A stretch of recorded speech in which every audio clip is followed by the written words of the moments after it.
सामने भ्रष्टाचार, करप्शन पर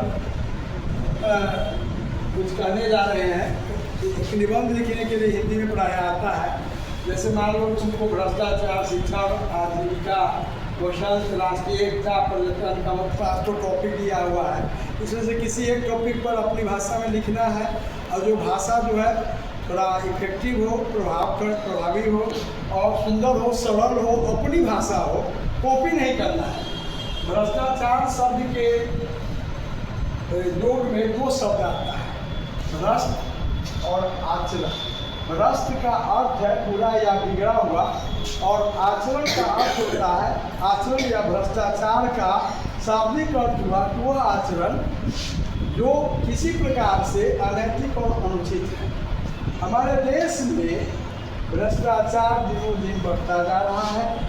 यह हमारे समाज और राष्ट्र के सभी अंगों को बहुत ही गंभीरतापूर्वक प्रभावित किए जा रहे हैं। राजनीति, समाज, धर्म, संस्कृति, साहित्य, दर्शन, व्यापार, उद्योग, कला, प्रशासन आदि में भ्रष्टाचार की पैठ आज इतनी अधिक हो चुकी है कि इससे मुक्ति मिलना बहुत कठिन लग रहा है। चारों ओर दुराचार, व्यभिचार, बलात्कार, अनाचार आदि सभी कुछ भ्रष्टाचार के ही कुछ रूप है, जिन्हें हम अलग अलग नामों से तो जानते हैं, लेकिन वास्तव में ये सब भ्रष्टाचार की जड़ें ही हैं।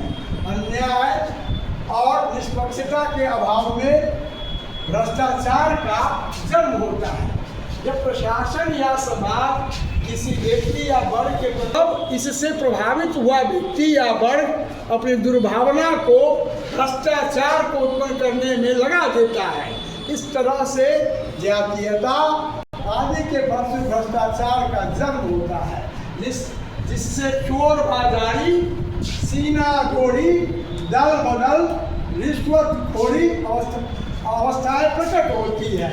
भ्रष्टाचार की जड़ों को उखाड़ने के लिए सबसे पहले यह आवश्यक है कि हम दोषी तत्वों को ऐसी कड़ी से कड़ी सजा दें जो दूसरा भ्रष्टाचारी सिर न उठा सके और जिससे सच्चाई, कर्तव्यपरायणता और कर्मठता की वह दिव्य ज्योति जल सके जो भ्रष्टाचार को समाप्त करके सुंदर प्रकाश कर सके। इस तरह आप अपनी भाषा को एक कॉम्पैक्ट लेकिन प्रभाववादी भाषा बना सकते हैं। और इस तरह आप अन्य टॉपिक पर भी, जैसे शिक्षा, आजीविका है, वसंत है, राष्ट्रीय एकता है, पर्यटन का महत्व, इन सबों पर लिखिएगा और फिर कहीं कोई कठिनाई दिखाइएगा तो फिर भाषा को इस तरह समृद्ध किया जा सकता है। धन्यवाद।